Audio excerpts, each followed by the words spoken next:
చేద్దామండి. ఫిలిప్పీలకు రాసిన పత్రిక 4వ అధ్యాయము 4వ వచనంలో ఉన్నటువంటి మాటను మనం చదువుదామండి. ఆ యొక్క మాటను బట్టి అక్కడున్న సంగతులు, ఆ అధ్యాయంలో ఉన్న కొన్ని సంగతులు మనం నేర్చుకోవడానికి ప్రయత్నం చేద్దామండి. కొత్త నిబంధనలో పేజీ నంబరు 180 ఫిలిప్పీలకు రాసిన పత్రిక 4వ అధ్యాయము 4వ వచనాన్ని మనందరం కూడా చదువుదామండి. మనందరికీ తెలిసిన వచనమే. చాలా సందర్భాల్లో మనం చదువుకునే వచనమే. చాలా సార్లు మనం వినుంటాం, నేర్చుకొని ఉంటాం. అయినప్పటికీ మరొకసారి ఈ వచనాన్ని జ్ఞాపకం చేసుకొని, మరలా మనము దీని నుంచి కొన్ని సంగతులు గ్రహించడానికి, పునరావృతం చేసుకోవడానికి ప్రయత్నం చేద్దామండి. ఫిలిప్పీ 4:4లో ఈ విధంగా రాయబడి ఉన్నది.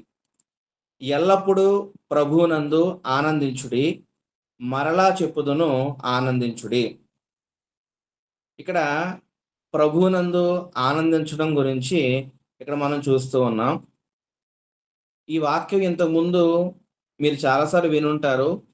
నేను చాలా సార్లు చాలా మందికి చెప్పుకుంటాను.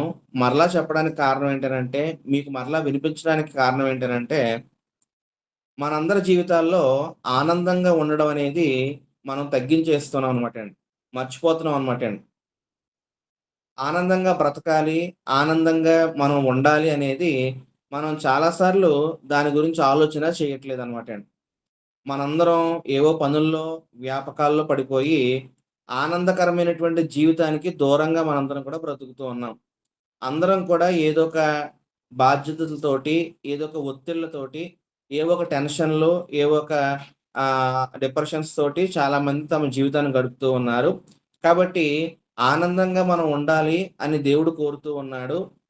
తన యొక్క ఆహ్, భక్తుడైనటువంటి అపోస్తలుడైన పౌలు ద్వారా ఈ సంగతి రాయించాడు.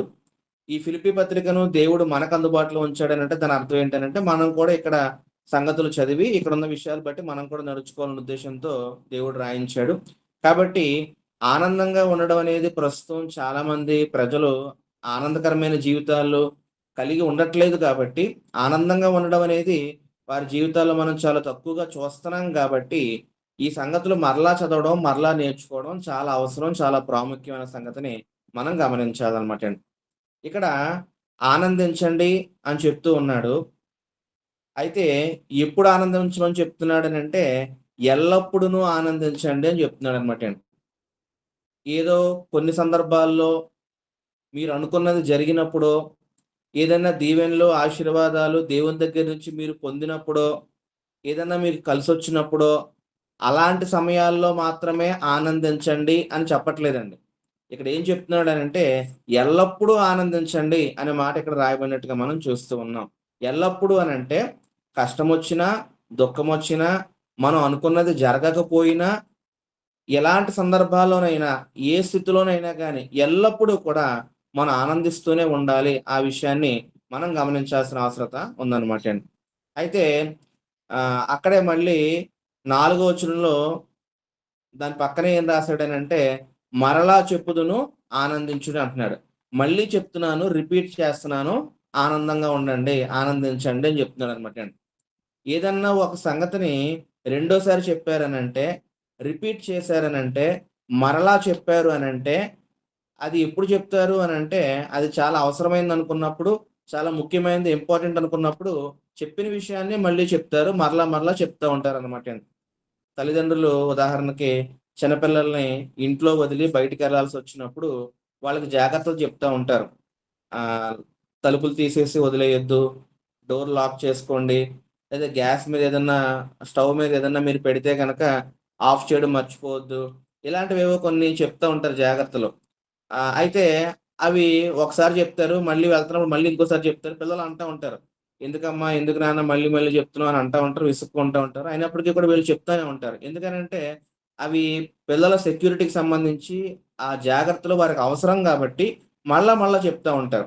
ఇక్కడ కూడా ఆనందించండి అనే విషయాన్ని మరలా చెప్తున్నాను అని పౌలు గారు ఎందుకు రాసారంటే, దేవుడు ఎందుకు రాయించాడనంటే, ఆనందంగా ఉండడం అనేది మన జీవితాల్లో మనం కోల్పోతున్నాం.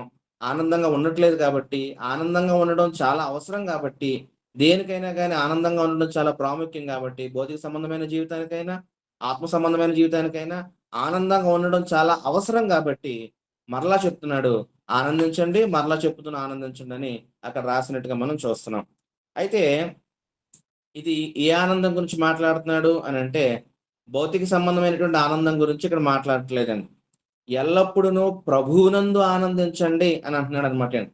ప్రభువులో ఉండడాన్ని బట్టి, ప్రభువునందు మనం బ్రతకడాన్ని బట్టి ఆనందించడాన్ని గురించి ఇక్కడ మాట్లాడుతున్నట్లుగా, తెలియజేస్తున్నట్లుగా మనం గమనించగలుగుతూ ఉన్నాం. ప్రభువునందు ఉండడం అంటే ఏంటి? చాలామంది ఏమనుకుంటారనంటే క్రైస్తవులము అయితే సరిపోద్ది. బాప్తిసం పొందితే ప్రభువునందు ఉన్నట్టే అనేటువంటి ఆలోచన కలిగి ఉన్నారు. బాప్తిసం పొందినంత మాత్రాన ప్రభువునందు ఉన్నట్టు కాదు గానీ, బాప్తిసం పొంది, రక్షింపబడి, ఆ రక్షణలో కొనసాగుతా ఉంటే, ఆ ప్రభువులో కొనసాగుతా ఉంటే, యేసుప్రభు యొక్క అడుగుజాడల్లో నడుస్తా ఉంటే, అది ప్రభువునందు ఉండడం అనమాట అండి. ఆ ప్రభువునందు ఉండడాన్ని బట్టి మనము ఆనందించాల్సిన అవసరత ఉందనే విషయాన్ని గమనించాలి. ఈ మాటను మనం 2 రకాలుగా ఆలోచన చేయాలండి. ప్రభువునందు ఆనందించండి అనేటువంటి ఈ వాక్యాన్ని మనం 2 విధానాలుగా ఆలోచన చేయాలి. అది ఎలాగనంటే, ప్రభువునందు ఉండడాన్ని బట్టి మనకు ఆనందం కలుగుతా ఉంది. అంటే లోకంలో మనకి నిజమైన ఆనందము, సంతోషము లేదు. అది ఆనందం అనుకుంటాం. అది తాత్కాలికంగా ఉంటది. కానీ ప్రభువులో ఉంటేనే అది శాశ్వతమైన ఆనందం మనకు కలిగిస్తా ఉంది. ప్రభువునందు ఉంటేనే ఆనందంగా ఉండడం అనేది సాధ్యపడుతుందనమాట అండి. అలా మనం దీన్ని అర్థం చేసుకోవాలి, ఆలోచన చేయాలి. మరొక విధానంలో దీన్ని ఎలా ఆలోచన చేయాలనంటే, ప్రభువునందుండి మనం ఆనందించాలి. అంటే లోక సంబంధమైన విషయాలు బట్టి మనం ఆనందించకూడదు. ప్రభువులో ఉండడాన్ని బట్టి మనం ఆనందించాలి అనేది కూడా మనం నేర్చుకోవాల్సిన, ఆలోచన చేయాల్సిన అవసరత ఉందనమాట అండి. ఇది ఏదో డబ్బు మనకి ఉందనో, ఆస్తిపాస్తులు ఉన్నాయనో, అందం ఉందనో, ఆరోగ్యం ఉందనో, ఏదో పదవులున్నాయనో, దాన్ని బట్టి మనం ఆనందించకూడదు గానీ, ప్రభువులో ఉన్నామని, దేవునిలో కొనసాగుతున్నామని, పరిశుద్ధంగా జీవించగలుగుతున్నామని, అలాగే ప్రభు యొక్క అడుగుజాడల్లో నడుస్తున్నామని, వీటిని బట్టి మనం సంతోషించాలి, ఆనందించాలి. ఆ 2 విషయాలు ఇక్కడ మనం ఈ వాక్యం ద్వారా మనం గమనించొచ్చు, నేర్చుకోవచ్చు. ఆ సంగతి మనం ఆలోచన చేయాలనమాట అండి. ఎల్లప్పుడూ ప్రభువునందు మనం ఆనందించాలి. ప్రభువులో ఉండడాన్ని బట్టి ఆనందించాలి. ప్రభువునందు ఉంటేనే మనందరి జీవితాల్లో ఆనందం ఉంటది. ఈ 2 విషయాలు మనం ఈ యొక్క వాక్యం ద్వారా మనం నేర్చుకోవాల్సిన, గ్రహించాల్సిన అవసరత ఉందనమాటండి. అయితే ఇక్కడ మనందరికి ఒక ప్రశ్న వస్తా ఉంది. ఆ ప్రశ్న ఏంటనంటే, అసలు ఎల్లప్పుడూ ఆనందంగా ఉండడం ఎలా పాసిబుల్ అవుద్దండి? ఎలా సాధ్యం అవుద్దండి? ఒక వ్యక్తి ఎల్లప్పుడూ ఎలా ఆనందంగా ఉంటాడు? మనిషికి కష్టాలొస్తాయి కదా! శ్రమలొస్తాయి కదా! ఇబ్బందులొస్తాయి కదా! అప్పుడు కూడా ఆనందంగా ఎలా ఉండగలడు? ఎల్లప్పుడూ ఆనందం అనేది అసలు ఇంపాసిబుల్ కదా! అది కుదరదు కదా! అని మనం అనుకుంటా ఉంటాం. కానీ దేవుని యొక్క వాక్యం ఏం తెలియజేస్తుందనంటే, ఎల్లప్పుడూ ఆనందంగా ఉండండి అని దేవుని యొక్క వాక్యం తెలియజేస్తుంది. మరలా చెప్తున్నాను, ఆనందంగా ఉండండని దేవుని యొక్క వాక్యం స్పష్టంగా తెలియజేస్తూ ఉంది. దేవుడు మనకి చెప్పాడు అనంటే, మనము చేయగలిగినవే ఆయన చెప్తాడు తప్ప, మనకు ఆజ్ఞలిస్తాడు తప్ప, మనము చేయలేనివి ఆయన మనకు చెప్పడు. అలాంటి ఆజ్ఞలు ఆయన మనకి ఇవ్వడు. అది ఎప్పుడూ కూడా మనం గమనించాల్సిన అవసరత ఉందనమాటండి. దేవుడు మనకేదన్నా ఆజ్ఞ ఇచ్చాడనంటే బైబిల్‌లో అది ఏ ఆజ్ఞ అయినా, దేవుడు మనకేమన్నా చెప్పాడనంటే అదే మాటైనా, మనం చేయగలిగినవే దేవుడు చెప్తాడు. మనం చేయలేనన్నివి, మనం చేయలేనంత పెద్దవి దేవుడు మనకు చెప్పడు. అలాంటి ఆజ్ఞలసలు మనకివ్వడు. ఆ విషయం మనందరం కూడా గమనించాలి. తల్లిదండ్రులమైనటువంటి మనము, మనకు ఒకవేళ చిన్న పిల్లలున్నట్లయితే, ఇప్పుడు ఉదాహరణకు మా అబ్బాయికి 3 సంవత్సరాల వయసుంటది. ఆ అబ్బాయితోటి నేను ఒక గ్లాస్‌తో మంచినీళ్ళు పట్టుకురా, లేదా ఒక వాటర్ బాటిల్‌తో మంచినీళ్ళు పట్టుకురా అని చెప్తాను. అంతేగాని ఒక బకెట్‌తో వాటర్ పట్టుకురా, ఒక పెద్ద బిందెతో వాటర్ పట్టుకురా అని చెప్తానా నేను? చెప్పను. ఎందుకనంటే అతని వయసుకి ఎంత బరువు మోయగలడో నాకు తెలుసు. దానికి తగ్గట్టే నేను చెప్తాను. అలాంటిది మనమందరం కూడా దేవునికి పిల్లలం కదా! మన తండ్రి అయిన దేవుడు మనం ఎంతవరకు చేయగలమో, ఏది ఆచరించగలమో, మనం ఏది ఆచరించలేమో అది ఆయనకు తెలీదా? సర్వజ్ఞుడైన ఆయనకు తెలీదా? కాబట్టి ఆయనకు తెలుసు. అంటే ఎల్లప్పుడూ ఆనందంగా మనం ఉండగలము అని దేవునికి తెలుసు కాబట్టే, ఎల్లప్పుడూ ఆనందంగా ఉండడం అనేది మనిషికి సాధ్యము కాబట్టే దేవుడు ఆజ్ఞను మనకిచ్చాడు. దేవుడు దాన్ని తెలియజేశాడు. కాబట్టి ఎల్లప్పుడూ ఆనందంగా ఉండాలి. ప్రభువునందు ఆనందించాలి. మరలా చెప్తున్నాను, అది ఇంపార్టెంటు. ఆనందించండి అని చెప్తున్నాడు. అసలు ఎలా సాధ్యమవుద్దో మనం అక్కడే ఉన్నటువంటి కొన్ని మాటల ద్వారా మనం నేర్చుకోవడానికి ప్రయత్నం చేద్దామండి. బైబిల్‌లో ఇంకెక్కడికి వెళ్ళొద్దు. అదే ఫిలిప్పీ పత్రిక 4వ అధ్యాయము 1 వచనం నుంచి 13 వచనం వరకు ఉన్నటువంటి సంగతులు బట్టి, అంటే ఈ ఫిలిప్పీ 4:4కి, ఈ 4 వచనానికి పైనున్న వచనాలు, కిందున్న వచనాలు బట్టి మనము ఎల్లప్పుడూ ఆనందంగా ఉండడం అనేది ఎలా సాధ్యమవుద్దో, ఎలా పాసిబుల్ అవుద్దో ఆ విషయాలు మనం చూడడానికి ప్రయత్నం చేద్దాం అనమాట అండి. ఇక్కడ 2 విషయాలు మనం గమనించాం. అంటే అదేంటనంటే, మొదటిది ప్రభువునందుంటే సాధ్యం అవుద్దని ఆలోచన చేశాము. ప్రభువునందు ఉండడం అంటే ఏంటో ఆ విషయాలు మనకు తెలియజేస్తా ఉంటది. అక్కడున్నటువంటి వచనాలు, ఆ పై వచనాలు, కింద వచనాలు ప్రభువునందు ఉండడం అంటే ఏంటో మనకు బోధిస్తా ఉంటది. అలాగే ప్రభువునందు ఉంటే ఆటోమేటిక్‌గా ఎల్లప్పుడూ ఆనందంగా ఉంటాం గాబట్టి, అదే విషయాలు మనకేం తెలియజేస్తుందనంటే, ఎల్లప్పుడూ ఆనందంగా ఉండాలంటే ఏం చేయాలో కూడా అదే విషయాలు తెలియజేస్తా ఉంటాయి. కాబట్టి ప్రభువునందు ఉండడం అంటే ఏంటి అనే ప్రశ్నకు గాని, ఎల్లప్పుడూ ఆనందంగా ఉండడం ఎలా సాధ్యము అనే ప్రశ్నకు గాని సమాధానాలు ఒకటే. ఆ సమాధానాలు ఇప్పుడు మనం ఒక్కొక్కటిగా ఒక్కొక్క పాయింట్ రూపంలో మనం చూడడానికి ప్రయత్నం చేద్దామండి. ఫిలిప్పీ పత్రిక 4వ అధ్యాయము 1 వచనం నేను చదువుతున్నాను. అక్కడ మనం ఒక ఒక సంగతిని నేర్చుకోవడానికి ప్రయత్నం చేద్దాం. ఎల్లప్పుడూ ఆనందంగా ఉండాలంటే ఏం చేయాలి అనే దానికి సంబంధించి మొదటిది ఫిలిప్పీ పత్రిక 4 అధ్యాయం 1 వచనం చదువుదాము. కావున నేనపేక్షించు నా ప్రియ సహోదరులారా, నా ఆనందమును, నా కిరీటమునయ్యున్న నా ప్రియులారా, ఇట్లు ప్రభువునందు స్థిరులైయుండుడి. ఇక్కడ పౌలు గారు ఫిలిప్పీలో ఉన్నటువంటి సంఘంతోటి మాట్లాడుతూ, వారికి ఉత్తరాన్ని రాస్తూ, వారిని ఏమంటున్నాడనంటే, నా ఆనందము, నా కిరీటము మీరే అని అంటున్నాడనమాటండి. అంటే పౌలు యొక్క ఆనందానికి కారణం ఎవరనంటే ఫిలిప్పీ సంఘం అనమాటండి. పౌలు యొక్క కిరీటంకి పౌలుకి ఫిలిప్పీ సంఘము కిరీటంలా ఉన్నారంటండి. మీరే నా ఆనందం, మీరే నా కిరీటం అని జెప్పేసి పౌలు ఫిలిప్పీ సంఘంతో మాట్లాడుతూ ఉన్నాడు. కిరీటం అంటే మహిమ. అంటే ఫిలిప్పీ సంఘాన్ని బట్టి పౌలుకి మహిమొస్తుంది, ఘనతొస్తుందని. అలాగే ఫిలిప్పీ సంఘం బట్టి పౌలు ఆనందిస్తున్నాడనే విషయాన్ని ఇక్కడ మనం చూస్తూ ఉన్నాం. సంఘాన్ని బట్టి పౌలు ఎందుకు ఆనందిస్తూ ఉన్నాడు అనంటే, పౌలు ఏదైతే సువార్త ప్రకటించాడో, ఆ సువార్తకి ఫిలిప్పీ సంఘము లోబడ్డారు. వారు రక్షణ పొందారు. పౌలు ఏదైతే వాక్యాన్ని బోధించాడో, ఆ వాక్యానికి అనుగుణంగా అక్కడున్న సంఘము నడుచుకుంటూ ఉన్నారు. వాక్యానుసారంగా జీవిస్తూ ఉన్నారు. కాబట్టి అక్కడున్న సంఘాన్ని బట్టి, ఫిలిప్పీ సంఘాన్ని బట్టి పౌలుకి ఆనందం కలుగుతుంది. అంటే ఒక వ్యక్తి ఆనందంగా ఉండాలనంటే అది ఎప్పుడు సాధ్యమవుద్దనంటే, మనము ఒకరిని రక్షణలోకి నడిపించినప్పుడు, మన వల్ల ఒక వ్యక్తి బాగుపడినప్పుడు, మన వల్ల ఒక వ్యక్తి ఆత్మ సంబంధంగా అభివృద్ధి చెందుతూ ఉన్నప్పుడు, దాన్ని బట్టి మనకు సంతోషం కలుగుతా ఉంటది. ఆ సంతోషం నిజమైన సంతోషము, శాశ్వత సంతోషము. దాన్ని మనం గమనించాల్సిన అవసరత ఉందనమాటండి. ఇప్పుడు నేను బాప్తిసం పొందితే నాకది సంతోషం. ఎందుకనంటే, నేను రక్షణ పొందాను అనేటువంటి సంతోషం. పాపం నుండి విడుదల పొందాను అనే సంతోషం. పరలోక రాజ్యాన్ని దేవుడు నాకు ఇవ్వబోతున్నాడు అనే సంతోషం. అలాగే ఆ రక్షణలో నేను కొనసాగుతూ ఉన్నాను అనంటే, నేను పాపం చేయట్లేదు, పరిశుద్ధుడిగా బ్రతుకుతున్నాను, యేసు ప్రభువులా బ్రతుకుతున్నాను అనే తృప్తి ద్వారా నాకు సంతోషం, ఆనందం కలుగుతా ఉంటది. నేనొక్కడినే రక్షణ పొందితేనే నాకంత సంతోషం అనంటే, ఈ సంతోషాన్ని ఇతరులకు కూడా పంచాలి అన్న ఆలోచన ఉన్నప్పుడు, ఈ యొక్క రక్షణ సువార్తను ఇతరులకు కూడా ప్రకటిస్తాను. ఆ ప్రకటించినప్పుడు వారు కూడా రక్షణ పొందగలిగితే, వారిని బట్టి నాకు కలిగే సంతోషం మరింత ఎక్కువగా ఉంటదనే విషయాన్ని గమనించాలనమాటండి. మన తండ్రి అయిన దేవుడు కూడా మన విషయంలో అలాగేగా సంతోషపడుతూ ఉన్నాడు. మనం యోహాను రాసినటువంటి మూడో పత్రిక కూడా చదివితే, అక్కడ యోహాను గారు ఏమంటూ ఉన్నాడనంటే, "నా పిల్లలు సత్యములో నడుచుకొనుచున్నారని వినుట కంటే నాకు మరి ఎక్కువైన సంతోషము లేదు" అనే మాటను అక్కడ మనం చూస్తూ ఉన్నాం. అలాగే లూకా సువార్తలో మనం చదివినప్పుడు అక్కడ కూడా ఆ తప్పిపోయిన కుమారుని యొక్క ఉపమానాన్ని యేసుప్రభు వారు తెలియజేస్తూ ఉన్నప్పుడు, మారు మనసు పొందు ఒక్క పాపి విషయమై పరలోకములో మిక్కిలి సంతోషము కలుగును అనే మాటలు అక్కడ మనం చూస్తూ ఉన్నాం.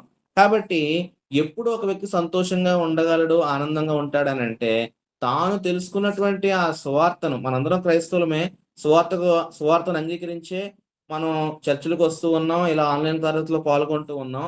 మనం పొందినటువంటి ఈ సువార్తను ఇతరులకు ప్రకటించి వారిని కూడా రక్షణలోకి నడిపిస్తూ ఉన్నప్పుడు కలిగేటువంటి సంతోషము చాలా గొప్ప సంతోషము. అలా మనం ఆనందంగా ఉండొచ్చు. ఫిలిప్పీ సంఘాన్ని బట్టి పౌలు గారు అలా ఆనందపడుతూ ఉన్నాడు. అదక్కడ తెలియజేస్తున్నాడనమాట అండి. కాబట్టి మొదటి కారణం, ఎల్లప్పుడూ ఆనందంగా ఉండాలంటే ఏం చేయాలనంటే సువార్తను ప్రకటిస్తూ ఉండాలి. సువార్త ద్వారా ఈ ప్రపంచాన్ని మారుస్తా ఉండాలి. అలా మారుస్తున్నప్పుడు ఎల్లప్పుడూ మనం ఆనందంగా, సంతోషంగా ఉంటాం. ఆ పనిలో మనం పడిపోతే, సువార్త ప్రకటించే పనిలో మనం పడితే, ఇతరులను మార్చే పనిలో మనం పడితే, అసలు మనం మనకున్న శ్రమలకి, మనకున్న బాధలకి బాధపడే టైం మనకుండదనమాట అండి. సువార్త ప్రకటించే పనిలో మనం పడితే, ఇతరులను రక్షించే పనిలో మనం పడితే, అందులో ఆనందాన్ని మనం వెతుక్కోగలిగితే, మనకున్నటువంటి ఏ శ్రమ, ఏ ఇబ్బంది కూడా మనకు బాధను కలిగించే విధంగా ఉండదో, అలా పౌలు గారు ఆనందాన్ని పొందుతున్నాడు ఫిలిప్పీ సంఘాన్ని బట్టి. మనం కూడా ఎల్లప్పుడూ ఆనందంగా ఉండాలంటే, ఇతరులకు సువార్త ప్రకటించి వారిని దేవునిలోకి నడిపిస్తూ ఉండాలి. అలా చేస్తున్నప్పుడు మనం ఎల్లప్పుడూ ఆనందంగా ఉండగలం. అది మొదటి పాయింట్ అనమాట అండి. ఇక రెండో పాయింటు, అక్కడే మనం చూసినట్లయితే అదే 4వ అధ్యాయం, ఫిలిప్పీ పత్రిక 4 అధ్యాయం 1 వచనంలో కింద లైన్‌లో మనం చదివితే, ఇట్లు ప్రభువునందు స్థిరులైయుండుడి అనే మాట మనం చూస్తూ ఉన్నాం. అంటే ఇలా సువార్త ప్రకటిస్తూ ఏం చేయాలనంటే స్థిరులుగా ఉండాలి అని అంటున్నాడనమాట అండి. స్థిరులు అనంటే అక్కడున్న సంఘంతో మాట్లాడుతున్నాడు. మీరు ఎలాగైతే ఇప్పటిదాకా ఉన్నారో ఇదే స్థిరత్వాన్ని కంటిన్యూ చేయండి అని చెప్తున్నాడనమాట అండి. అస్థిరులుగా ఉండొద్దు. అబద్ధ బోధలొస్తే అటు ఇటు తొలగిపోవద్దు. ఇలా ఒకే విధానంలో ముందుకు కొనసాగండి. ఈ సువార్తలోనే, ఈ సత్యములోనే మీరు ముందుకు కొనసాగండి. స్థిరత్వం కలిగి ఉండండి అని అక్కడ పౌలు గారు ఫిలిప్పీ సంఘంతో మాట్లాడుతున్నట్టుగా మనం చూస్తూ ఉన్నాం. ఫిలిప్పీ 4:4లో ప్రభువునందు ఆనందించండి అని అంటున్నాడు. 4:1లో ప్రభువునందు స్థిరులై ఉండండి అని అంటూ ఉన్నాడు. ప్రభువునందు ఆనందించాలని అక్కడ, ప్రభువునందు స్థిరులై ఉండాలని ఇక్కడ. ఇక్కడ మనం ఈ రెండిటిని మనం ఆలోచన చేసినప్పుడు, రెండిటిని ముడిపెట్టి మనం ఆలోచన చేసినప్పుడు, ఆనందంగా ఉండడం అనేది దేని ద్వారా పాసిబుల్ అవుతుందనంటే, స్థిరులుగా ఉండడం ద్వారా కూడా పాసిబుల్ అవుతుందనే విషయాన్ని మనం గమనించాల్సిన అవసరత ఉందనమాటండి. మనలో ఎప్పుడైతే ఒక స్థిరత్వం ఉంటదో, ఆ స్థిరత్వాన్ని బట్టి మనం సంతోషంగా, ఆనందంగా మన జీవితంలో ముందుకు కొనసాగలం. అస్థిరుడుగా ఉన్నవాడు, మాటి మాటికి తన ఆలోచనలు మార్చుకునేవాడు, అబద్ధ బాధలొచ్చినప్పుడు విశ్వాసంలో నుండి తొలగిపోయేవాడు, శ్రమలొచ్చినప్పుడు, కష్టాలొచ్చినప్పుడు, శోధనలొచ్చినప్పుడు పడిపోయి విశ్వాసం నుంచి అటు ఇటు తొలగిపోయేటువంటి వాడు ఎవరైతే ఉన్నారో, దేవుని విడిచిపెట్టేసేవారు, దేవుని వదిలేసేవారు ఎవరైతే ఉన్నారో వారు అస్థిరులు. అస్థిరులు ఎప్పటికీ కూడా ఆనందంగా ఉండలేరు. కానీ స్థిరంగా ఉన్నటువంటి వారు ఆనందంగా, సంతోషంగా తమ జీవితంలో ముందుకు కొనసాగలరు. అది స్థిరంగా ఉన్నవారికే తెలుస్తది తప్ప, అస్థిరంగా ఉన్నటువంటి వారు ఈ యొక్క ఆనందాన్ని రుచి చూడలేరు. అది మనందరం కూడా గమనించాల్సిన అవసరత ఉందనమాటండి. కాబట్టి రెండో పాయింట్ ఏంటనంటే, ఎల్లప్పుడూ ఆనందంగా ఉండాలంటే, మనం స్థిరులుగా ఉండడం ప్రారంభించాలి. స్థిరత్వంతో ముందుకు కొనసాగాలి. ఏ సత్యమైతే మనం నేర్చుకున్నామో, ఆ సత్యములో, ఆ క్రీస్తు సంఘ సత్యములో మనము చివరి వరకు కూడా స్థిరత్వం కలిగి ముందుకు కొనసాగాల్సిన అవసరత ఉందనమాటండి. గలతీ 1:8లో మనం చదివితే అక్కడ పౌలు గారు రాస్తూ ఉన్నారు. మేము మీకు ప్రకటించినటువంటి ఈ సువార్తను గాక వేరొక సువార్తను మేమైనను పరలోకము నుండి వచ్చినటువంటి ఒక దూతైనను మీకు ప్రకటించిన యెడల వాళ్ళు శాపగ్రస్తులవుదురు గాక అనే మాట అక్కడ మనం చూస్తూ ఉన్నాం. కాబట్టి ఈ యొక్క సువార్తలోనే, ఈ యొక్క క్రీస్తు సంఘ సత్యములోనే మనము స్థిరులుగా కొనసాగగలిగినప్పుడు మనం సంతోషభరితులుగా బ్రతుకుతాం అనమాటండి. నేను సత్యములో ఉన్నాను అనే సంతోషం ఉంటదనమాటండి. నేను ఇదే విశ్వాసంలో ఎప్పటినుంచో స్థిరంగా కొనసాగుతున్నాను. ఎన్ని అబద్ధ బోధలొచ్చినా నన్ను అటు ఇటు కదిలించట్లేదు. నేను స్ట్రాంగ్‌గా ఉంటున్నాను అనేటువంటి ఆ తృప్తి మనలో సంతోషాన్ని, ఆనందాన్ని కలిగిస్తూ ఉంటది. కాబట్టి ఎల్లప్పుడూ ఆనందంగా ఉండాలంటే మనం స్థిరులుగా ఉండాలి. కాన్స్టెంట్‌గా ఉండాలి. అటు ఇటు పడిపోకూడదు. అస్థిరులుగా ఉండకూడదు. కాబట్టి అది రెండో పాయింటు. అది మనం గమనించాల్సిన అవసరత ఉందనమాటండి. ఇక మూడో పాయింట్ ఏంటనంటే, ఎల్లప్పుడూ ఆనందంగా ఉండాలంటే ఏం చేయాలనే దానికి మూడో పాయింట్ ఏంటనంటే, అక్కడే రెండో వచనం చదువుదాం. ఫిలిప్పీయులకు రాసిన పత్రిక 4 అధ్యాయం రెండో వచనంలో, ప్రభువునందు ఏక మనస్సు గలవారై యుండుడని యువోదయను సుంటుకేసును బతిమాలుకొనుచున్నాను. అవును, నిజమైన సహకారి ఆ స్త్రీలు. క్లెమెంతుతోనూ, నా ఇతర సహకారులతోనూ సువార్త పనిలో నాతో కూడా ప్రయాసపడినవారు గనుక, వారికి సహాయము చేయమని నిన్ను వేడుకొనుచున్నాను. ఆ సహకారుల పేర్లు జీవగ్రంథమందు వ్రాయబడి ఉన్నవి. ఇక్కడ 4 అధ్యాయం 2 వచనంలో ప్రభువునందు ఏక మనస్సు గలవారై ఉండండి అని అంటున్నాడు. 4:4లో ప్ర ఎల్లప్పుడూ ప్రభువునందు ఆనందించండి అంటున్నాడు. ప్రభువునందు ఆనందించండి అని 4:4లో చెప్పి, ప్రభువునందు ఏక మనసు కలిగిన వారై ఉండండని 4:2లో చెప్పాడు. ఈ రెండిటిని మరలా మనం కలిపి చదివినప్పుడు మనం ఎలా అర్థం చేసుకోవచ్చనంటే, మనం దీని నుంచి ఏమి అన్వయించుకోవచ్చనంటే, ఆనందంగా ఉండాలంటే ఏక మనసు అనేది ఉండాలి. అది మనం ఆలోచించేదనమాటండి. ప్రభువునందు ఆనందించాలి. ఇక్కడేమో ప్రభువునందు ఏక మనసు ఉండాలంటున్నాడు. సో, ఆనందించాలంటే, ఎల్లప్పుడూ ఆనందం ఉండాలంటే, ఎల్లప్పుడూ మనం ఏక మనసు కలిగిన వారుగా ఉండాల్సిన అవసరత ఉందనమాటండి. కాబట్టి ఎల్లప్పుడూ ఆనందంగా ఉండడం ఎప్పుడు సాధ్యమవుద్దనంటే, మన మధ్య మనం ఎవరితో అయితే ఉంటున్నామో వారి మధ్య, అనగా మన కుటుంబం మధ్య, మన సంఘము మధ్య, మన సమాజము మధ్య, మనం ఎక్కడైతే ఒక ఆఫీస్‌లో పనిచేస్తున్నామో ఆ యొక్క వర్క్ ప్లేస్‌లో ఆ కంపెనీ మధ్య, అక్కడ ఉన్నటువంటి ఎంప్లాయీస్ మధ్య, ఇలా ఎక్కడైతే ఏ ఎన్విరాన్మెంట్‌లో అయితే మనం ఉంటున్నామో, నివాసం చేస్తున్నామో వారి మధ్య ఏక మనసనేది ఎప్పుడైతే ఉంటదో, అప్పుడు ఆనందం అనేది కలుగుతా ఉంది. దాన్ని మనం గమనించాల్సిన అవసరత ఉందనమాటండి. ఏక మనస్సు లేకపోవడం వల్లే చాలా చోట్ల చాలా శ్రమలు, దాన్ని బట్టి వారి జీవితంలో సంతోషం లేకపోవడం, ఇవన్నీ మనం చూస్తా ఉన్నాం. ఉదాహరణకి ఒక ఫ్యామిలీని మనం తీసుకుందాం. ఒక కుటుంబాన్ని తీసుకుందాం. ఆ కుటుంబంలో ఒక భర్త, భార్య ఉన్నారనుకోండి. వారికి ఏదన్నా ఒక రూ. 10,00,000 ఏదో వారికి డబ్బులొచ్చినియి. ఏదో వారు దాసుకున్న డబ్బులో మొత్తానికి ఏదో ఓ రూ. 10,00,000 వారి దగ్గరున్నాయి. అప్పుడు భర్త ఏమని ప్రార్థన చేస్తాడనంటే, "తండ్రి నాయనా, ఈ 10,00,000తో నేను ఒక కారు కొనుక్కునేలా నాకు సహాయం దయచేయని" ప్రార్థన చేస్తా ఉన్నాడు. భార్య ఏం ప్రార్థన చేస్తుందంటే, "నాయనా, ఈ 10,00,000తో నేనొక బంగారం నెక్లెస్ ఏదో తయారు చేయించుకోవాలి, లేతే ఏదో బంగారం కొనుక్కోవాలని" ఆమె ప్రార్థన చేస్తుంది. అంటే ఇద్దరి మధ్య ఏం లేదంటే ఏక మనసు లేదనమాటండి. ఈయనేమో కారు కొనుక్కోవాలని ప్రార్థన చేస్తున్నాడు. ఆవిడేమో బంగారం కొనుక్కోవాలని ప్రార్థన చేస్తుంది.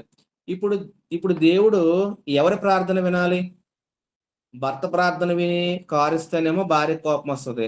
నా ప్రార్థన వినలేదు దేవుడని ఆమె అనుకుంటది. భార్య ప్రార్థన దేవుడు విని బంగారం అనుగ్రహిస్తే అప్పుడు భర్తకు కోపమొస్తది. నా ప్రార్థన దేవుడు వినలేదని ఆయన అనుకుంటాడు. దేవునికి దూరమయ్యే అవకాశం ఉంది. అలాంటప్పుడు దేవుడేమనుకుంటాడనంటే, ఇద్దరి ప్రార్థనలు వినకుండా ఆ డబ్బులు ఏదో అనారోగ్యం వచ్చో, ఏదో ఇబ్బందొచ్చో, ఎక్కడో ఏదో లాసొచ్చో అయి కట్టేయాల్సిన పరిస్థితొస్తది. సో, ఇద్దరి ప్రార్థనలు చేసినట్టుగా అటు కారు కొనుక్కోరు, ఇటు బంగారము కొనుక్కోరు గానీ, ఆ డబ్బులు దేనికో దానికి ఖర్చయిపోతా ఉంటాయి. అలాగా వారి మధ్య ఏక మనస్సు లేకపోవడాన్ని బట్టి సంతోషం కూడా లేనట్లుగా, దాన్ని కోల్పోయినట్లుగా మనం చూస్తా ఉంటామనమాటండి. ఒకవేళ వారిద్దరూ గనక కలిసి కూర్చొని, మాట్లాడుకొని, చర్చించుకొని ప్రస్తుతం మనకి బంగారం ముఖ్యం కాదు. మనం అటు ఇటు తిరుగుతున్నాం కదా! మనకు కారు అవసరం అని ఇద్దరు ఒక నిర్ణయానికొస్తే, లేదా మనకంత కారు అవసరం లేదు. ఇప్పుడు అది చాలా ఖర్చుతో కూడుకున్న పని, మెయింటెనెన్స్ ఎక్కువవుతది. బంగారం అయితే మనకొక అమ్మాయి ఉంది కదా! రేపొద్దున పెళ్ళికి ఉపయోగపడద్ది అని ఏదో ఒక ఆలోచన. మొత్తానికి ఇద్దరు కలిసి ఏదో ఒక ఆలోచన చేస్తే, ఒక డెసిషన్‌కొస్తే, ఇద్దరూ కలిసి ప్రార్థన జేస్తే, ఆ ఏక మనసుని బట్టి వారిద్దరూ కలిసి ఏకీభవించి ప్రార్థన జేశారు గాబట్టి, దేవుడు వారికి అది అనుగ్రహిస్తాడు. దాన్ని బట్టి వారి జీవితంలో సంతోషంతో ముందుకు కొనసాగే అవకాశము ఉందనమాటండి. కాబట్టి ఏక మనసు అనేది సంతోషాన్ని కలిగిస్తది. ఆనందాన్ని కలిగిస్తది. అది మనందరం కూడా ఆలోచన చేయాల్సిన అవసరత ఉంది. అది కుటుంబంలోనైనా, సంఘములోనైనా. ఉదాహరణకి సంఘములో కొద్దిమంది అలా చేద్దాం అంటారు. కాదు కాదు ఇలా చేద్దామని మరికొద్దిమందంటారు. ఎవరికి వారే యమునా తీరే అన్నట్లుగా వారు అలా నడుచుకున్నట్లయితే సంఘంలో సంతోషం ఉంటదా? ఆనందం ఉంటదా? ఉండదనమాటండి. అదే అందరం కలిసి ఒక నిర్ణయానికొస్తే, అందరూ కలిసి ఒకే ఆలోచన చేస్తే, ఏక మనసనేది ఉంటే, అప్పుడు ఆ సంఘంలో సంతోషం ఉంటదనమాటండి. అది గమనించాలి. మనం అనుకోవచ్చు, ఏక మనసు రావాలంటే ఎలాగండి? ఎలా కుదురుద్దండి? నా ఆలోచనలు నాకే ఉంటాయి. ఆయన ఆలోచనలు ఆయనకే ఉంటాయి. ఎవరి ఆలోచనలు ఆళ్ళకుంటాయి కదా! ఏక మనసు ఎలా వస్తది అని అనుకోవచ్చు. కరెక్టే. ఇప్పుడు ప్రతి వ్యక్తికి ఎవరి ఆలోచనలు వారికుంటాయి. అయితే వాళ్ళేం ఆలోచన చేయాలనంటే, పలానా సహోదరుడు చెప్పాడు, ఆయన చెప్పినట్టుగా చేద్దాం అని ఆలోచించకూడదు. లేదా నేనిలా ఆలోచన చేస్తున్నాను, నేను చెప్పినట్టుగానే జరగాలి అని అతను అనుకోకూడదు. లేదా ఇంకెవరో చెప్పినట్టుగా అనుకోవాలి అతను అనుకోకూడదు. అందరూ ఏమనుకోవాలనంటే, బైబిల్ ఏం చెప్తుందో, దేవుడేం చెప్తున్నాడో, అలా మనందరం చేద్దాం అని అందరూ అనుకోగలిగితే, అప్పుడు నీ ఆలోచన కాదు, నా ఆలోచన కాదు. దేవుని ఆలోచన ఏంటో చూసి, నేను చెప్పింది కాదు, నువ్వు చెప్పింది కాదు. బైబిల్ ఏం చెప్తుందో చూసి, అలాగా వాళ్ళు ఏక మనసుకొస్తారు. ఏక నిర్ణయానికొస్తారు. దాన్ని బట్టి అందరూ లేఖనం మీద ఆధారపడ్డాన్ని బట్టి, అందరూ కూడా దేవుని మాటలేం చెప్తున్నాడో అన్న దాని మీద ఫోకస్ చేయగలిగితే, అప్పుడు అందరికీ ఏక మనసనేది సాధ్యమవుతుంది. ఆ ఏక మనసు అన్న దాన్ని బట్టే వారి మధ్య సంతోషం, ఆనందం వెల్లివిరుస్తది. అది మనందరం కూడా గమనించాల్సిన అవసరత ఉందనమాటండి. ఇక్కడ కూడా ఏక మనసు ఉండాలని సోదరులని ఆయన కోరుతూ ఉన్నాడు. ఫిలిప్పి సంఘంలో ఉన్న సోదరులతో కోరుతున్నాడు. సువార్త పనిలో 10 మంది సహకారులుగా ఉన్నారంట. కాబట్టి అలా సహకారులుగా ఉంటూ ఏక మనసు కలిగిన వారుగా పనిచేయాలని ఆయన కోరుతూ ఉన్నాడు. కాబట్టి ఏక మనసు ఉన్నప్పుడు సంఘంలో పనులు చక్కగా జరుగుతాయి. సువార్త పనులు చక్కగా జరుగుతాయి. ఆ ఏక మనసు ద్వారా సంఘంలో సంతోషం ఏర్పడతా ఉంది. కాబట్టి ఎల్లప్పుడూ సంతోషంగా, ఆనందంగా ఉండాలనంటే ఏక మనసు అనేది అవసరం. అది మూడో పాయింటు. అది మనం గమనించాల్సిన అవసరత ఉందనమాటండి. ఇక నాలుగో పాయింట్ ఏంటనంటే, అక్కడే మనం చదువుదాము. 6 వచనం చదివితే, దేనిని గూర్చి చింతపడకుడి గాని, ప్రతి విషయములోనూ ప్రార్థన, విజ్ఞాపనముల చేత కృతజ్ఞతాపూర్వకముగా మీ విన్నపములు దేవునికి తెలియజేయుడి. అప్పుడు సమస్త జ్ఞానమునకు మించిన దేవుని సమాధానము యేసుక్రీస్తు వలన మీ హృదయములకును, మీ తలంపులకును కావలియుండును. ఇక్కడ ఎల్లప్పుడూ ఆనందంగా ఉండాలంటే ఏం చేయాలో మరొక రీజన్ చెప్తూ ఉన్నాడు. మరొక కారణాన్ని చెప్తున్నాడు. మరొక పాయింట్ చెప్తూ ఉన్నాడు. ఎల్లప్పుడూ ఆనందంగా ఉండాలంటే ఏం చేయాలనంటే, దేని గూర్చి చింతపడకూడదంటండి. దేనిని గూర్చి చింతించకూడదు. డిప్రెషన్‌లోకెళ్ళకూడదు. జనరల్‌గా దేని గురించి చింతిస్తారు? యేసుప్రభు తెలియజేశాడు. ఏమి తిందుమా? ఏమి త్రాగుదుమా? ఏమి ధరించుకుందుమా? అని మీ ప్రాణమును గూర్చి అయినను, మీ దేహమును గూర్చి అయినను మీరు చింతింపకుడి అని అన్నాడాయన. కానీ మనందరం కూడా ఎక్కువగా చింతించేది దేనికోసమనంటే, ఈ భూ సంబంధమైన జీవితం కోసమే చింతిస్తా ఉంటాం. ఏం చదవాలి? ఏం ఉద్యోగం చేయాలి? ఎలా బ్రతకాలి? ఎలాంటి బట్టలు కొనుక్కోవాలి? ఎలాగ ఈ లోకంలో నేను ముందుకు కొనసాగాలి? ఎవరిని పెళ్లి చేసుకోవాలి? పిల్లల్ని ఎలా పెంచాలి? పిల్లల్ని ఎలా సెటిల్ చేయాలి? ఇలా ఎంతసేపు మనం భూ సంబంధమైన వాటి గురించే ఆలోచన చేస్తూ, చింతిస్తూ, అరె! వాడికుంది నాకు లేదే అని జెప్పేసి ఇలాగా ఆలోచన చేస్తూ, చింతిస్తూ మనం ఆ డిప్రెషన్‌లో గడుపుతా ఉంటాం. కానీ దేవుని యొక్క వాక్యం ఏం తెలియజేస్తుందనంటే, దేనిని గూర్చి చింతింపకుడి అని అంటూ ఉన్నాడు. ఎలా సాధ్యమవుద్ది? దేనిని గూర్చి చింత పడకుండా ఉండడం ఎలా సాధ్యమవుద్ది అనంటే, ఆ చింత యావత్తును ఆయన మీద వేయగలిగితే, దేవుని మీద మోపగలిగితే, అప్పుడు దేవుడే సమస్తాన్ని చూసుకుంటాడు. కాబట్టి అదెప్పుడు సాధ్యమవుద్దంటే, చింతన ఆయన మీద ఎప్పుడేస్తామంటే, ఆయనకు ప్రార్థన చేసినప్పుడు చింతన ఆయన మీద వేస్తాం. ఇక్కడ అదే చెప్పాడు. దేన్ని గూర్చి చింతపడొద్దు. ప్రతి విషయాన్ని కూడా కృతజ్ఞతాపూర్వకంగా అంటే ఆల్రెడీ దేవుడు మనకు చేసిన మేళ్ళను బట్టి దేవునికి థాంక్స్ చెప్తూ, మన విజ్ఞాపనల్ని, విన్నపాలని దేవునికి తెలియచేయాలి అని జెప్పేసి ఇక్కడ మనం చూస్తున్నాం. ప్రార్థన చేయాలి. అంటే మనం దేవునికి ప్రార్థన చేస్తే, దేవునికి ప్రార్థన జేస్తే మనం చింతించడం మానేస్తాము. చింతించడం మానేస్తే, దుఃఖపడడం మానేస్తే, డిప్రెషన్‌లోకెళ్ళడం, తీవ్రంగా ఆలోచించడం అనేది మనం మానేస్తే, ఎల్లప్పుడూ ఆటోమేటిక్‌గా ఆనందంగా ఉంటాము. అది మనం గమనించాలి. ఇక్కడ ప్రార్థన జేస్తే చింత రాదు అనే విషయాన్ని మనం ఆలోచన చేసాం. చాలామంది అంటారు, "మేము రోజు ప్రార్థన జేస్తున్నామండి. అయినా గాని మేమింకా చింతిస్తూనే ఉన్నాం. ఇంకా బాధపడుతూనే ఉన్నాం.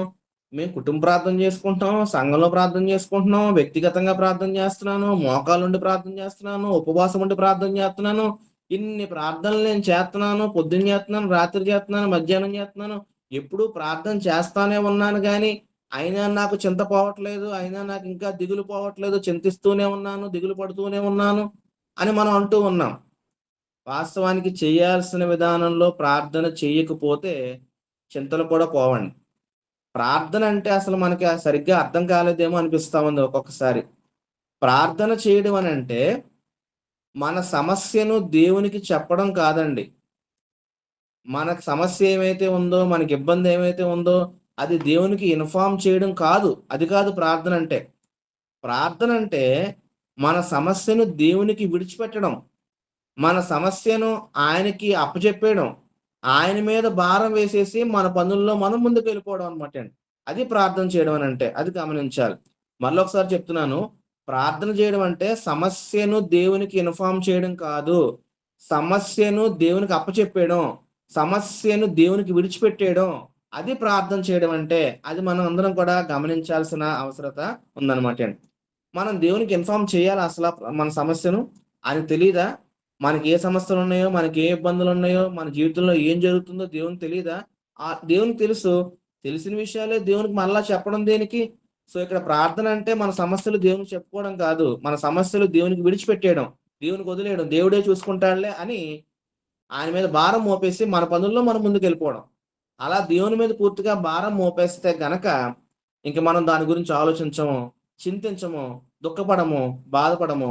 చింతించట్లేదు అనంటే ఆటోమేటిక్‌గా మనం ఎల్లప్పుడూ ఆనందంగా ఉంటామనమాట. కాబట్టి ఎల్లప్పుడూ ఆనందంగా ఉండాలంటే మనం ఏం చేయాలంటే, దేని గూర్చి చింతపడకుండా దేవునికి ప్రార్థన చేస్తూ ఉండాలి. అది నాలుగో పాయింటు.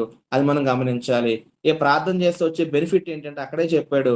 దేవుడు మన హృదయంలోని, మనసుల్లోని ఆలోచనలకి, తలంపులకి కాపలా ఉంటాడంటండి. దేవుడే కాపలా ఉంటే, ఇంకా ఏ చెడు ఆలోచన, ఏ డిప్రెషన్ తాలూకు ఆలోచన, ఏ సూసైడల్ టెండెన్సీ, ఎటువంటి ఎటువంటి చింతతో కూడినటువంటి ఆలోచన ఇంక మన దగ్గరికి రాదనమాటండి. అలాంటి ఆలోచనలు రావు మనకి. కాబట్టి దేవుడే మన కాపలా ఉంటాడు. మనం ప్రార్థన చేసి ఆయనకి విడిచిపెడితే గనక. అప్పుడు మనం ఎల్లప్పుడూ సంతోషంగా, ఆనందంగా ఉంటామనమాటండి. అది నాలుగో పాయింట్. ఇక ఐదో పాయింట్ ఏంటనంటే, ఎల్లప్పుడూ ఆనందంగా ఉండాలంటే ఏం చేయాలనే దానికి సంబంధించి, అక్కడే 8దో వచనం మనం చదివితే 8, 9 వచనాలు. ఫిలిప్పీ పత్రిక 4 అధ్యాయం 8 వచనంలో, మెట్టుకు సహోదరులారా, ఏ యోగ్యతైనను, మెప్పైనను ఉండిన యెడల, ఏవి సత్యమైనవో, ఏవి మాన్యమైనవో, ఏవి న్యాయమైనవో, ఏవి పవిత్రమైనవో, ఏవి రమ్యమైనవో, ఏవి ఖ్యాతి గలవో, వాటి మీద ధ్యానముంచుకొనుడి. మరియు మీరు నా వలన ఏవి నేర్చుకొని అంగీకరించుతారో, నా యందున్నట్టుగా ఏవి వింటిరో, ఏవి చూచితిరో, అట్టి వాటిని చేయుడి. అప్పుడు సమాధానకర్తయగు దేవుడు మీకు తోడయ్యుండును. ఇక్కడ చాలా సంగతులు చెప్పాడు. ఏవి యోగ్యమైనవో, ఏవి సత్యమైనవో, ఏవి మాన్యమైనవో అంటే ఏవి గౌరవప్రదమైనవో, ఏవి న్యాయమైనవో, ఏవి పవిత్రమైనవో, ఇలాంటి వాటిని మనం ఎంచుకోగలిగితే, వాటి మీద మనం ధ్యానం ఉంచగలిగితే, అనగా వాటి మీద మనం ఫోకస్ చేయగలిగితే, మన గురి, మన దృష్టి వాటి మీద పెట్టగలిగినట్లయితే, అప్పుడు మనం ఎల్లప్పుడూ ఆనందంగా ఉండగలము. అప్పుడేం జరుగుద్దనంటే, దేవుడు మనకు తోడుగా ఉంటాడు. మనం ఉన్నతమైన వాటి మీద మనం దృష్టి పెడితే, ఉన్నతమైన వాటి మీద మనం మనసు నిలిపితే, ఉన్నతమైన వాటి మీద మనం ధ్యానం ఉంచితే, అప్పుడు మనం ఎల్లప్పుడూ ఆనందంగా ఉంటాం. ఉన్నతమైన వాటి మీద మనం ధ్యానం ఉంచడాన్ని బట్టి దేవుడు మనకు తోడుగా ఉంటాడు. దేవుడు మనకు తోడుగా ఉంటే ఎల్లప్పుడూ మనం ఆనందంగా ఉంటాము. అది మనం గమనించాల్సిన, ఆలోచన చేయాల్సిన అవసరత ఉందనమాటండి. ఏది ఉన్నతమైనది? ఏది పవిత్రమైనది? ఏది సత్యమైనది? ఈ లేఖనాలే సత్యమైనవి. ఈ పరిశుద్ధ గ్రంథమే ఉన్నతమైనది. ఆత్మ సంబంధమైన జీవితం మీద మనం దృష్టి పెట్టగలిగితే అదే ఉత్తమమైనది. భౌతిక సంబంధమైన దాని మీద మనం దృష్టి పెడితే అది ఉత్తమమైనది కాదు. కాబట్టి ఈ పరసంబంధమైన వాటి మీద, ఈ ఆత్మ సంబంధమైన వాటి మీద, ఈ యొక్క లేఖనాల మీద మనం మనసు పెట్టుకోగలిగితే, వాటి మీద ధ్యానం ఉంచగలిగితే, ఫోకస్ చేయగలిగితే, అప్పుడు దేవుడు మనకు తోడుగా ఉంటాడు. దాన్ని బట్టి మనం ఎల్లప్పుడూ ఆనందంగా ఉంటామనే విషయాన్ని మనం గమనించాలన్నమాట. ఒకసారి మనం యోసేపు యొక్క జీవితాన్ని పరిశీలన చేద్దాం. పాత నిబంధనలో యాకోబు కుమారుడైన యోసేపు ఉన్నాడండి. అతను ఎప్పుడూ కూడా అతను ఉన్నతమైన వాటి గురించే ఆయన ఆలోచన చేశాడు. వాటి మీదే మనసు పెట్టాడు. అతను ఎక్కడికెళ్ళినా, ఏ స్థితిలో ఉన్నా గాని. కాబట్టి దేవుడు కూడా ఆయనకు తోడుగా ఉన్నాడు అన్ని సందర్భాల్లో. అతను ఎప్పుడు కూడా ఆనందంగానే గడిపాడు తప్ప, అతను దుఃఖిస్తూ లేడనమాట. ఒక ఉదాహరణ చూద్దాం. పొతీఫరు భార్య యోసేపు దగ్గరికొచ్చి, ఎవరు లేరు మనిద్దరే ఉన్నాం, తప్పు చేద్దాం, పాపం చేద్దామని ఆమె ప్రేరేపించినప్పుడు, ప్రోత్సహించినప్పుడు, యోసేపు అతను ఉన్నతమైన వాటి మీద దృష్టి పెట్టినవాడు కాబట్టి, అలాంటి చిల్లర పనులు చేయడానికి, అలాంటి పనికిమాలిన నీచమైన పనులు చేయడానికి అతను అంగీకరించలేదు, ఒప్పుకోలేదు. అతడు ఉన్నతమైన వాటి మీద దృష్టి పెట్టాడు, మనసుంచాడు. కాబట్టి ఆమె నుంచి పారిపోయి అతనొచ్చేసినట్టుగా మనం చూస్తూ ఉన్నాం. అయితే అతను చెరసాలలో వేయబడ్డాడు తర్వాత. ఆమె తప్పుగా ఆరోపణ చేయడాన్ని బట్టి అతను చెరసాలలో వేయబడ్డాడు. అయినా గాని అతడక్కడ దేవుడు అతనికి తోడుగా ఉన్నాడు. అతను హ్యాపీగానే ఉన్నాడు. తోటి ఖైదీలకొచ్చినటువంటి కలభావాన్ని చెప్పాడు. వారు గుర్తుపెట్టుకున్నారు. యోసేపు గురించి చెప్పినప్పుడు, ఆ ఫరో రాజుకొచ్చిన కలభావాన్ని చెప్పడానికి యోసేపొచ్చినప్పుడు, దేవుడు యోసేపు ఆ భావం చెప్పేలా సహాయం జేసి, అతను రాజు తర్వాత రాజయ్యేంత వ్యక్తి ప్రధానమంత్రి అయ్యేలాగా ఐగుప్తు దేశానికి అతను నియమించబడినట్లుగా అతను ఆనందంగా తన జీవితంలో ముందుకు కొనసాగినట్లుగా మనం చూస్తాం అన్నమాట అండి.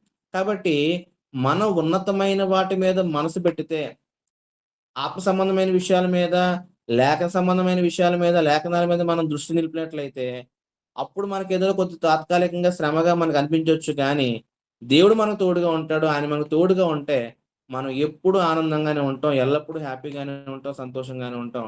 అది మనం గమనించాల్సిన అవసరత ఉందన్నమాట అండి.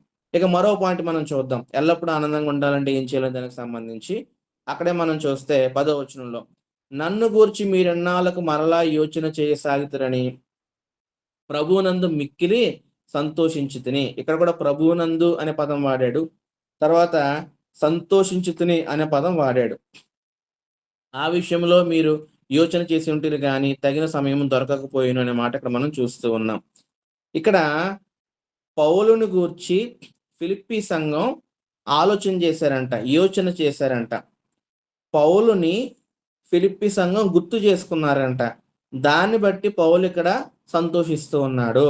సో, మనం కూడా ఆనందంగా ఉండాలంటే, మనకు కూడా సంతోషం కలగాలనంటే, మనల్ని కూడా ఎవరో ఒకళ్ళు గుర్తు చేసుకోవాలి. గుర్తు చేసుకునేలాగా మనం నడుచుకోవాలి. పౌలుని ఫిలిప్పీ సంఘం గుర్తు చేసుకున్నారంటే, పౌలు ప్రవర్తన అలాంటిది.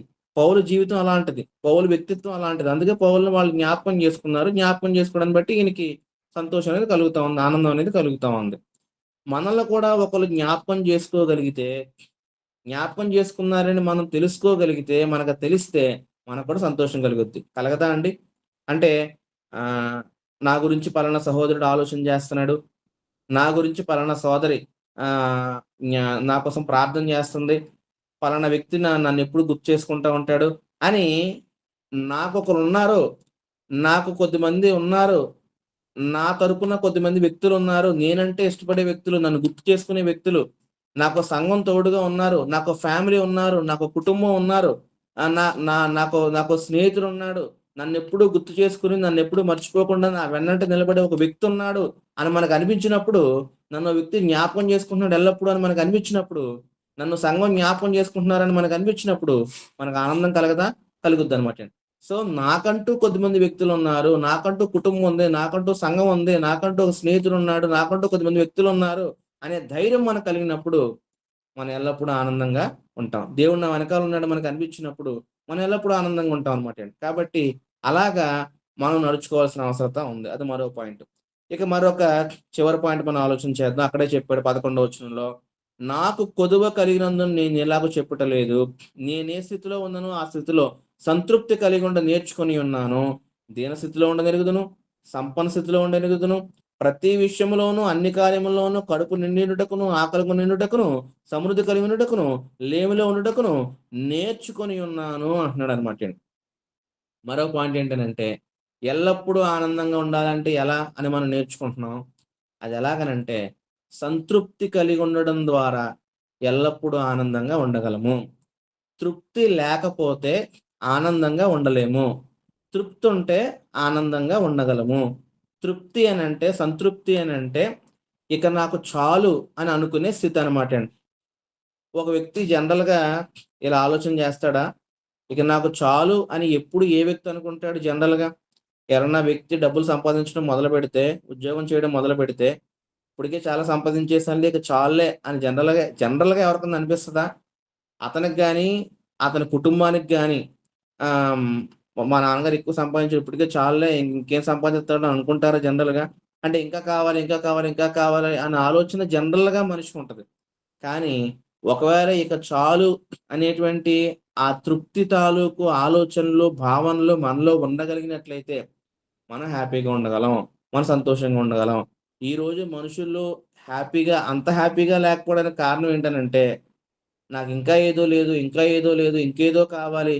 ఆళ్ళలో అదుంది, ఇతనిలో అదుంది, ఆమెలో అదుంది, ఇతనిలో అదుంది, నాకది లేదే అని జెప్పేసి, ఇతరుల్లో ఉన్న వాటిని మనం గుర్తు తెచ్చుకొని తృప్తి లేకుండా నాకది లేదు, ఇది లేదు, నాకింతేనా ఇంక అని జెప్పేసి ఇలాంటి ఆలోచనలు మనం కలిగుండడం వల్ల, మనం చాలా మంది హ్యాపీగా ఉండట్లేదనమాటండి. సంతృప్తి కలిగుండాలి అనంటే, మనకదెప్పుడు సాధ్యమవుద్దనంటే, మనకంటే తక్కువ స్థితిలో ఉన్నవాడిని మనం చూడగలిగితే, అతనితో మనం కంపేర్ జేసుకోగలిగితే, అప్పుడు మనకు సంతృప్తి కలుగుద్ది. కానీ జనరల్‌గా మనం ఏం చేస్తామనంటే, మనకంటే ఎక్కువ స్థితిలో ఉన్నవాడితో మనం పోల్చి చూసుకొని, మనకంటే గొప్పవాడితో మనం కంపేర్ జేసుకొని, అప్పుడు మనం బాధపడతా ఉంటాం. అలాంటప్పుడు ఎప్పటికీ మనకి తృప్తనేది కలగదనమాటండి. మనకంటే తక్కువ స్థితిలో ఉన్నవాడిని మనం చూడాలి. మనకంటే ఎక్కువ స్థితిలో ఉన్నవాడిని, గొప్ప స్థితిలో ఉన్నవాడిని మనం చూడకూడదు. అతనితో కంపేర్ జేసుకోకూడదు. అదెప్పుడు కూడా మనం గమనించాల్సిన అవసరత ఉందనమాటండి. ఉదాహరణకి మనందరికి తెలిసిన ఉదాహరణే కారులో వెళ్ళేటువంటి వ్యక్తి బండి మీద వెళ్ళే వ్యక్తిని చూడాలి. అరే! అతనికి బండి మీద వర్షంలో తడిసిపోతూ, ఎండలో ఎండిపోతూ వెళ్తున్నాడు. నేనైతే చక్కగా కారులో వెళ్తున్నాను కదా! అని అనుకుంటే అప్పుడు తృప్తి కలుగుద్ది. అదే ఇతను హెలికాప్టర్‌లో ఎళ్ళే వ్యక్తిని చూస్తే ఇతను తృప్తి కలగదనమాటండి. బండి మీద ఎళ్ళే వ్యక్తిని చూస్తేనే తృప్తి కలుగుద్ది. అలాగే బండి మీద వెళ్ళేవాడు కారులో వెళ్ళేవాడిని చూడకూడదు. సైకిల్ తొక్కుంటూ వెళ్ళేవాడిని చూడాలి. అరే! అతను తొక్కుతున్నాడు నాకైతే ఎక్సలరేటర్ రేస్ చేస్తే పెట్రోల్ పోయిస్తే భలే ఎళ్ళిపోద్ది కదా! అని అనుకుంటాడు. అలాగే సైకిల్ మీద వెళ్ళేటువంటి వాడు బండి మీద వెళ్ళేవాడిని చూడకూడదు. నడుచుకుంటూ వెళ్ళే వ్యక్తిని చూడాలి. దేవుడు నాకు వాహనం ఇచ్చాడు కదా! అని సంతృప్తి పడతాడు. అలాగే నడుచుకుంటూ వెళ్ళేవాడు ఆహ్, దేవుడు నాకు ఈ కాళ్ళు ఇచ్చాడు కదా!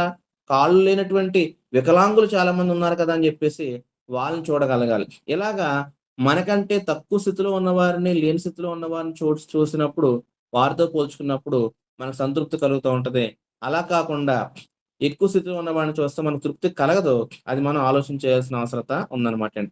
ఈ సంతృప్తి కలిగి ఉండడం అనేది నేర్చుకున్నాను అన్నాడు పౌలు గారు.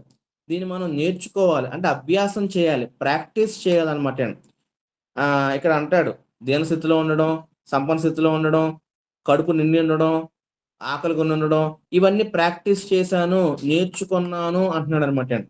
సో, ఏ వ్యక్తికి పుట్టుకతోటి ఈ లక్షణం రాదనమాటండి. అది నేర్చుకుంటేనే వస్తది. సంతృప్తి అనేది పుట్టుకతో ఉండదు. మనం ప్రాక్టీస్ చేయడం మొదలుపెడితే నేర్చుకుంటేనే ఈ సంతృప్తి అనేది మనలో ఏర్పడతా ఉంటదనమాటండి. కాబట్టి మనం అడ్జస్ట్ అవ్వడం నేర్చుకోవాలి. పరిస్థితులకు అనుగుణంగా మనల్ని మనం మౌల్డ్ చేసుకోవడం అనేది నేర్చుకోవాలి. అది మనం ప్రాక్టీస్ చేసుకోగలిగితే, ఆ సంతృప్తి అనేది మనం అచీవ్ చేయగలము. ఆ సంతృప్తి మనం అచీవ్ చేయగలిగితే, అప్పుడు ఎల్లప్పుడూ ఆనందంగా ఉండగలము. ఇంకా ఒక వచనం చదువుకొని ముగించుకుందాం. అక్కడే 13వ వచనంలో అన్నాడు, "నన్ను బలపరచు వానియందు నేను సమస్తమును చేయగలను." కాబట్టి నేను హ్యాపీగా ఉండగలను అనుకుంటే ఉండగలను. నేను హ్యాపీగా ఉండలేను అనుకుంటే ఉండలేను. అది నాలోనే ఉంది. నేను అనుకోవడంలోనే ఉంది. ఎందుకనంటే, నేను అనుకున్నంత మాత్రాన ఎలా అవుద్ది అనంటే, నా వెనక ఒకాయనున్నాడు. నన్ను బలపరిచే వ్యక్తి ఒకాయనున్నాడు. నా దేవుడు నా వెనకాలున్నాడు. నన్ను బలపరచు వాని యందు నేను సమస్తము చేయగలను. నేను హ్యాపీగా ఉండగలను అని నేను అనుకుంటే, నా దేవుడు నా వెనకాలుండి నేను నిజంగా హ్యాపీగా ఉండేలా ఆయన చేస్తాడు. నేను హ్యాపీగా ఉండలేను. నా వల్ల అవ్వదు అని మనం అనుకుంటే, ఇంకా మనం నిజంగానే హ్యాపీగా ఉండలేము. కాబట్టి మనం అనుకోని, మనం హ్యాపీగా ఉండడం స్టార్ట్ చేస్తే, దానికోసం పూనుకుంటే నిజంగా మనం హ్యాపీగా ఉంటాం. లేదు నేను హ్యాపీగా ఉండలేను, నా దేవుడు నాకు సాయం చేయలేడు అని మనం అవిశ్వాసులుగా బ్రతికితే గనక నిజంగానే మనం హ్యాపీగా ఉండలేము. కాబట్టి హ్యాపీనెస్ అనేది అది మనలోనే ఉంది. మనతోనే స్టార్ట్ అవుద్ది. ఆ హ్యాపీనెస్ మనకెప్పుడొత్తదా, ఎప్పుడొత్తదా అని మనం ఎదురు చూడకూడదు. హ్యాపీగా ఉండడం స్టార్ట్ జేయాలి. నేను హ్యాపీగా ఎప్పుడుంటాను, నేను సంతోషంగా ఎప్పుడుంటాను, నాకెప్పుడు ఆనందం దొరుకుద్ది అని ఎదురు చూస్తూ కూర్చుంటే ఆనందం మన దగ్గరికి రాదు. ఆనందంగా ఉండడం ప్రారంభించాలి. ఆనందంగా ఉండడం మనమే స్టార్ట్ జేయాలి. సంతోషంగా ఉండడం మనం ఇప్పుడే మొదలెట్టాలి. హ్యాపీగా ఉండడం మనమే స్టార్ట్ జేసుకోవాలనమాట. సో, మనం ఫీల్ అయిన దాన్ని బట్టే, మనం కొనసాగిన దాన్ని బట్టే, మనం ఎంచిన దాన్ని బట్టే మనం సంతోషంగా ఉండగలం. అది దేవుడు మనకలా నడిపిస్తాడు. దేవుడు మనకలా చేస్తాడు. మనలోనున్న ఆత్మవిశ్వాసమే ఎల్లప్పుడూ ఆనందంగా ఉండడానికి కారణమవుద్ది. నన్ను బలపరచువాడు నేను సమస్తము చేయగలను. ఐ కెన్ డూ ఎవ్రీథింగ్ అనేటువంటి ఆ ఆత్మవిశ్వాసమే నాలో ఉంటే, నేను ఎల్లప్పుడూ ఆనందంగా ఉండగలను. కాబట్టి ఎల్లప్పుడూ ఆనందంగా ఉండడం ఎలా అనేది ఇప్పటిదాకా చాలా పాయింట్స్ మనం నేర్చుకున్నాము. అయితే ఐదో వచనం చదవలేదు. ఇప్పుడు చదివిన అన్ని వచనాల్లో ఐదో వచనం స్కిప్ చేసాం. ఐదో వచనం అనేది ఎల్లప్పుడూ ఆనందంగా ఉండాలంటే ఏం చేయాలో చెప్పే వచనం కాదు. ఆనందంగా ఉన్నామా లేదా అని చెప్పే వచనం ఐదో వచనం అనమాట అండి. ఐదో వచనం మనం చదివితే మీ సహనమును అనగా కింద మృదుత్వమును అని అన్నాడు. మీ సహనమును సకల జనులకు తెలియబడనీయడి. ప్రభు సమీపంగా ఉన్నాడు అన్నాడనమాట అండి. మనం ఆనందంగా ఉంటున్నామా లేదా అనడానికి మన సహనమే ఒక సూచన అనమాట అండి. నేను సహనంగా, పీస్‌ఫుల్‌గా ఉన్నాను అనంటే, కామ్‌గా మాట్లాడుతున్నాను, కామ్‌గా సమాధానం చెప్పగలుగుతున్నాను, ప్రశాంతంగా ఉంటున్నాననంటే, అప్పుడు నేను హ్యాపీగా ఉంటున్నానని అర్థం అనమాటండి. ఒక వ్యక్తి ఊరికే చిరాకు పడిపోతున్నాడు, ఊరికే కేకలేస్తున్నాడు, ఊరికే అస్తమానం కోప్పడిపోతున్నాడు అనంటే, అతను హ్యాపీగా లేడు అని అర్థం అనమాటండి. ఎన్ని ఆహ్, శ్రమలొచ్చినా, ఎన్ని కష్టాలొచ్చినా, ఎవరెంతగా రెచ్చగొట్టినా, ఎవరెన్ని మాటలన్నా గాని, అతను ప్రశాంతంగా, పీస్‌ఫుల్‌గా, సహనంగా ఉన్నాడు అనంటే, అతను హ్యాపీగా ఉన్నాడని సూచననమాటండి. కాబట్టి మన సహనమే మనం సంతోషంగా ఉన్నామా లేదా అనడానికి సూచన. కాబట్టి ఇక్కడేమంటున్నాడంటే, మీ సహనాన్ని సకల జనులకు తెలియబడనియ్యండి అనే విషయాన్ని ఆయన తెలియజేసినట్టుగా మనం చూస్తూ ఉన్నాం. మన సహనాన్ని తెలియజేయాలి. మన కోపాన్ని కాదు. మనం ఓర్పు కలిగి ఉండాలి. సహనం కలిగి ఉండాలి. మనం మన యొక్క కోపాన్ని, మన యొక్క భావోద్వేగాల్ని మనం బయటికి ప్రదర్శించకుండా సహనంగా మనం ముందుకు కొనసాగాల్సిన అవసరత ఉందనే విషయాన్ని గమనించాలనమాట. కొన్ని కొన్ని సార్లు సహనం కోల్పోయే క్షణాలొస్తా ఉంటాయి. ఎవరో కాదు మన ఇంట్లో వాళ్ళే మనకి మన సహనం కోల్పోయేలా చేస్తా ఉంటారు. ఇంట్లో ఉన్న భార్యో, భర్తో, పిల్లలో ఏదో విసిగిత్తా ఉంటారు. ఏదో కావాలంటారు, అదంటారు, ఇదంటారు. ఏదో ఇబ్బంది పెడతా ఉంటారు. సహనం కోల్పోయే పరిస్థితులొస్తా ఉంటాయి. అయినా గాని సహనాన్ని మనం కనపరచాల్సిన అవసరత ఉందనమాటండి. చిన్న ఎగ్జాంపుల్ చెప్పి ముగిస్తాను. ఆహ్, నా నేను ఒక్కొక్కసారి డ్రైవింగ్ చేసుకుంటూ వెళ్ళినప్పుడు ఆహ్, మంచి ట్రాఫిక్‌లో వెళ్తా ఉంటాం. ఏదో ప్రేయర్‌కెళ్ళాలి, టైంకి అందుకోవాలి. ఈ టెన్షన్‌లో డ్రైవ్ చేస్తా ఉంటాం. ఆ టైంలో మా మిసెస్ ఏదో అడుగుద్దనమాటండి. నా పక్కన నా భార్య కూర్చొని ఏదో అప్పుడేదో డౌట్ అడుగుతా ఉంటది. అప్పుడేదో చెప్తా ఉంటది. ఒక్కసారిగా కోపం వచ్చేస్తా ఉంటదనమాటండి. అయినా గాని మనం ఏం చేయాలి? సహనాన్ని సకల జనులకు ఎనకాల ఎవరో కూర్చుంటారు ఎనకాల గూడా సీట్‌ల్లో. అసలు ఆళ్ళ ముందు అసలే కోప్పడకూడదు.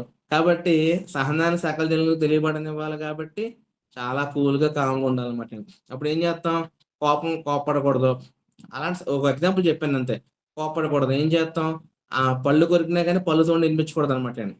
అప్పుడేం జేయాలి, ఒక పావు కేజీ జంతికలు, పావు కేజీ మరమరాలు కొనుక్కొని చెరో జేబులో యేసుకొని అయి అయి అయి నలిపేసి, పిసికేసి అప్పుడు మనం పళ్ళు కొరికిన సౌండ్ అందులో మేనేజ్ చేసేయాలనమాటండి. అంటే సరదాగా జెప్పాను. కాబట్టి మన కోపాన్ని ప్రదర్శించకుండా, సహనాన్ని ప్రదర్శిస్తూ మనం ముందుకు కొనసాగాల్సిన అవసరం ఉంది. అలా ఉండగలిగితే, మనం ఎల్లప్పుడూ ఆనందంగా ఉండడానికి అదే ఒక సూచనగా అది ఉంటది.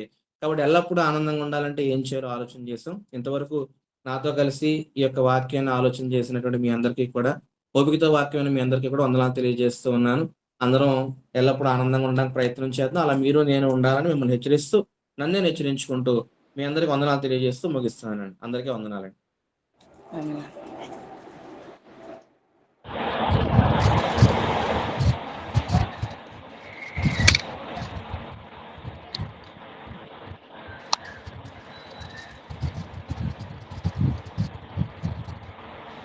కొండయ్య గారు క్లోజింగ్ ప్రేయర్ చేయండి. మంచి వాక్యాన్ని వివరించిన సత్యశైలికి వందనాలు తెలియదు.